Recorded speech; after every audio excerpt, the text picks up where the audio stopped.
Myself, Dr. Ramesh Patel. I am working as interventional cardiologist in Gitanjali Medical College and Hospital. Basically, I am doing treatment of heart and vascular diseases. कहने का मतलब ये है कि मैं heart से जुड़ी बीमारियां और दिल की जो कई सारी नसें हैं और जो ब्लड वेसल्स हैं उनका ट्रीटमेंट करता हूँ। इसमें सबसे पहले मैंने जब MBBS और MD मेडिसिन जब कर लिया तो मैंने अपना DM cardiology course PJ institute से किया जो कि चंडीगढ़ में है and it is a prestigious institute. Once I had finished my DM course over there, 2015 से मैं गीतांजलि मेडिकल कॉलेज में एज एन इंटरवेंशनल कार्डियोलॉजिस्ट काम कर रहा हूँ और रेगुलरली मैं वहाँ पे अपनी सर्विसेज दे रहा हूँ। जब मैंने अपना DM कार्डियोलॉजी कोर्स कंप्लीट कर लिया 2015 में, मेरे लिए सबसे महत्वपूर्ण बात ये थी कि मैं एक ऐसा इंस्टीट्यूट ज्वाइन करूँ जहाँ पे काम की बहुत काम हो और जिससे लर्निंग अपॉर्चुनिटी बढ़े। दूसरा, मैंने जो स्किल्स मेरे पेरेंट इंस्टीट्यूट में सीखे थे वो मुझे स्किल्स जो सर्विसेज हैं वो जनरल पब्लिक तक पहुंचानी थी क्योंकि मैंने कई सारी चीज़ों को मास्टर किया। अब जब मैं बेटर इंस्टीट्यूट में आऊँगा जहाँ पे काम हो, जहाँ पे लोग आ सकते हों, जहाँ पे मैं सर्विसेज देना चाहता हूँ, मैं क्या सीख के आया हूँ, नई नई चीज़ें, जो बहुत सारे कॉम्प्लिकेटेड चीज़ें हैं मैं जो सीख के आया हूँ वो तभी मैं लोगों को पेश कर सकता हूँ या लोगों के अंदर को ट्रीट कर सकता हूँ जब मैं एक ऐसे जगह पे स्टार्ट करूँ जहाँ पहले से ही चीज़ें चालू की जा सकती हों। तो मुझे मेरा लक थोड़ा इस बारे में फेवर रहा कि मुझे उदयपुर का सबसे बेस्ट इंस्टीट्यूट मिला और मैंने वहाँ पे अपनी सेवा देना चालू किया। तो ये सिंपली मेरा लक पार्ट था जहाँ पे मुझे एक बेहतर इंस्टीट्यूट मिला। जब आप ज्वाइन करते हैं तो आप सबसे जूनियर मोस्ट होते हैं और जब आप जूनियर मोस्ट होते हैं तो अगेन अगर आप कितने भी बेहतर हों तो आपके लिए डिफिकल्टीज इसलिए रहती है क्योंकि आपके दूसरे सीनियर्स होते हैं और वो हमेशा एक कॉम्पिटिटिव एनवायरनमेंट तो रहता ही है। तो जब इनिशियली मैंने ज्वाइन किया मेरे पास काफ़ी सारे न्यू स्किल्स थे जो कि मैं उदयपुर सिटी के लिए लेकर आया और वो स्किल्स मुझे यूज़ करने थे और उनको ट्रीटमेंट दे के मरीजों को नई चीज़ों को चालू करना था। तो मेरे सीनियर्स ने मुझे इनिशियली पीरियड में there are difficult times for a junior कि मैं कन्विंस करना ही बड़ा मुश्किल होता है कि मैं ये सब कर सकता हूँ।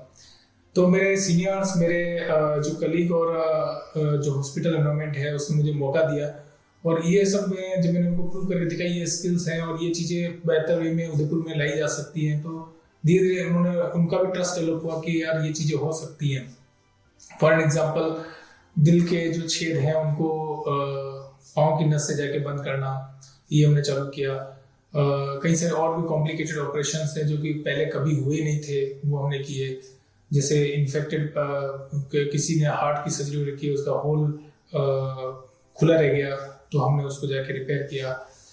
हमने वॉल्व को बदला बगैर ऑपरेशन के। ये सब पहली बार हुए थे उदयपुर में, ऐसी चीज़ें पॉसिबल नहीं थी। बगैर चीर फाड़ के कोई ऑपरेशन का हो सकता है, इतना बड़ा ऑपरेशन हो सकता है। It was surprising for many people कि ऐसा चीज़ें हो सकती है। बट हमने ये सब चीज़ें चालू की और बहुत ही कॉम्प्लिकेटेड ऑपरेशन बहुत आसानी से इस जगह पर किए। तो डिफिकल्टीज रहती हैं, हर एक के करियर में रहती है और उन ऊंचाइयों को छूने के लिए आपको उन डिफिकल्टीज को ओवरकम करना ही पड़ता है। चैलेंजेस न केवल ऑन द पार्ट कि भाई आप कोई टेक्निक या स्किल लाना चाहते हैं, नई जगह पे, छोटी जगह पे है, तो लोग एक्सेप्ट बहुत केवल मुश्किल से करते हैं। हम बोलें कि यार मैं ये भी कर सकता हूँ, ये भी हो सकता है, ये पॉसिबल है ट्रीटमेंट यहाँ पे, तो लोग के लिए आसान नहीं होता कि पॉसिबल नहीं है उदयपुर जैसी छोटी जगह पे। तो उनको कन्विंस करना, फिर सेंटर को कन्विंस करना कि पॉसिबल है, फिर एग्जीक्यूट करना है इन सब प्लान्स को, तो ये कई बार चैलेंजिंग रहते हैं। तो ये सब बड़े आसानी से हमने ओवर द टाइम किए हैं। लास्ट 5 years में मैंने कई सारे बहुत ही कॉम्प्लिकेटेड ऑपरेशंस किए, कई सारी नई चीजें कही जो कि उदयपुर के लिए फर्स्ट टाइम थी और वो बहुत कामयाबीपूर्वक हमने किया। तो इसमें again it is only team work. ऐसा नहीं है कि मैं ऐसे को मैंने किया है, it is the team work, support bye my colleague, my friends और मेरी जो पूरा स्टाफ रहता है और अस्पताल का सपोर्ट, उसके बगैर ये चीजें पॉसिबल नहीं होती है। तो again good association with everyone is important thing. मुझे विवेकानंद जी का वो वाक्य हमेशा ध्यान रहता है जिसमें वो कह रहे हैं, उठो जागो तब तक रुको मत जब तक आप सफल नहीं हो जाते। तो ये मेरे लिए मोटिवेशनल लाइन्स हैं और हम उसी मेरे ख्याल से हम सभी भारतीयों को इस लाइन को ध्यान रखना चाहिए और इस पर काम करते रहना चाहिए। इसमें बहुत इंपॉर्टेंट बात है कि किसी भी सिटी के अंदर कार्डियोलॉजिस्ट का होना बहुत जरूरी है। कार्डियोलॉजिस्ट भी होते हैं जो ऑपरेशन नहीं करते हैं, but they give medicine. Then there are group of cardiologist जो कि ऑपरेशन करते हैं, हार्ट अटैक या दूसरी बीमारी को ठीक करते हैं। एक जनरल जो एक्सेप्टेंस है वेस्टर्न कंट्रीज में, वहाँ छोटे से छोटे कस्बे के अंदर भी कार्डियोलॉजिस्ट होते हैं, और अगर मरीज को हार्ट अटैक या ऐसी कोई बीमारी होती है तो उनको एक तो इतना एजुकेट किया जाता है कि वो तुरंत हेल्प के लिए कोई भी नजदीकी अस्पताल तुरंत पहुंचते हैं, और with in minutes, I would say with in minutes treatment चालू हो जाता है। हमारे यहाँ पे इग्नोरेंस पार्ट बहुत है, और कई सारे लोगों को जानकारी नहीं रहती है कि इस प्रकार की बीमारी को तुरंत ट्रीटमेंट करने की जरूरत होती है। कई बार वो डायग्नोस नहीं कर पाते हैं, कई बार वो गलतफहमी में रह रहे होते हैं, हेल्प बहुत लेट लेते हैं।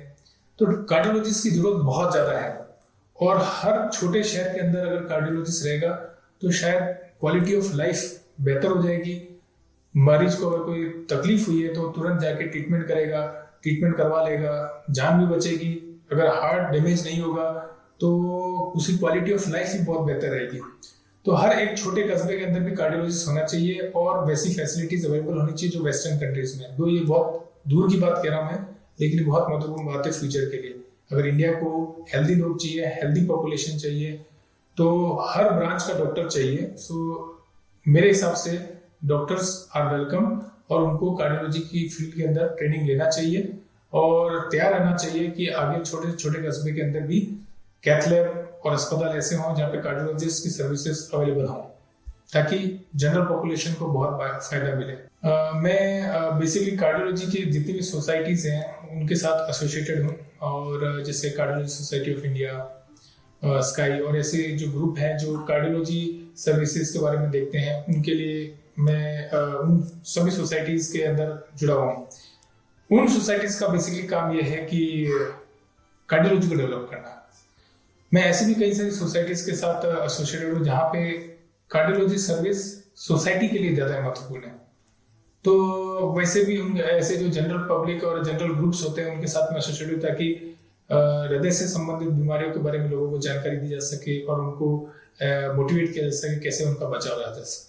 देखिए, कार्डियोलॉजिस्ट के लिए बनने के लिए बहुत महत्वपूर्ण बात यह है कि सबसे पहले आपके पास बेसिक MBBS डिग्री होनी चाहिए, और आपने MD मेडिसिन या पीडियाट्रिक में MD कर रखा हो। It is post graduation after MBBS। Once you have done this thing, तो आप एग्जाम को फाइट कर सकते हैं, जिसमें आप कार्डियोलॉजी के लिए DM का जो कोर्स है वो कई सारे कॉलेजेस में अवेलेबल है। तो ये बहुत लंबी पढ़ाई है। MBBS खुद 4.5 साल प्लस 1 साल की इंटर्नशिप, 5.5 साल की MBBS का कोर्स हो जाता है, 3 साल का फिर पोस्ट ग्रेजुएशन हो जाता है, उसके बाद 3 साल का DM का कोर्स हो जाता है। तो ये लंबा पढ़ाई है, आपको मोटिवेशन चाहिए होता है इसको पूरा करने के लिए। लेकिन अगर आप MBBS और MD का मेडिसिन कर चुके हैं तो आप DM के लिए आराम से फाइट कर सकते हैं। मैं कार्डियोलॉजिस्ट ही बनना चाहूँगा, क्योंकि I have lived this branch, और मुझे बहुत सारी परेशानियां भी सहनी पड़ती है, क्योंकि ये एक इमरजेंसी फील्ड है, रात में भागना पड़ता है। कई बार हम फैमिली के साथ घूमने जाते हैं, मरीज के लिए कोई इंपॉर्टेंट कॉल आ जाता है तो भागना पड़ जाता है। बट ये इस ब्रांच की खूबसूरती है, जब आप किसी फैमिली को रोते हुए देखते हैं और मरीज मरने जैसी कगार पर होता है और आप उसको कुछ अच्छा करके बचा लेते हैं, तो एकदम से जो थैंक्स गिविंग फेस पे आते हैं लोगों के, तो वो बहुत ही ग्रेटिफाइंग रिजल्ट देता है हमारे को। तो मैंने इस ब्रांच को जिया है, और मुझे लगता है कि इससे बेहतर कोई फील्ड नहीं है, और आप सीधे दिल्स के साथ खेल रहे हो, तो इसमें एक अलग ही जुनून चाहिए आपको। तो अगर मुझे आप टाइम के पीछे भेज दोगे, मैं फिर भी चाहूंगा कि मैं कार्डियोलॉजिस्ट बनूं। मैं उदयपुर में ही जन्मा हूं, और उदयपुर में ही मैंने अपना एजुकेशन किया है। और अच्छी बात यह है कि मैंने अपनी MBBS की पढ़ाई उदयपुर RNT मेडिकल कॉलेज से किया।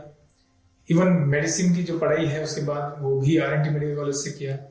DM का कोर्स मैंने प्रेस्टिजियस कॉलेज PJI से किया। चाइल्डहुड मेमोरी में मेरी सबसे बात यह है कि मेरा बहुत बड़ा सपना था, जब मैं बचपन में ये सोचता था, मैं क्रिकेट बहुत खेलता था, I wanted to become a cricketer.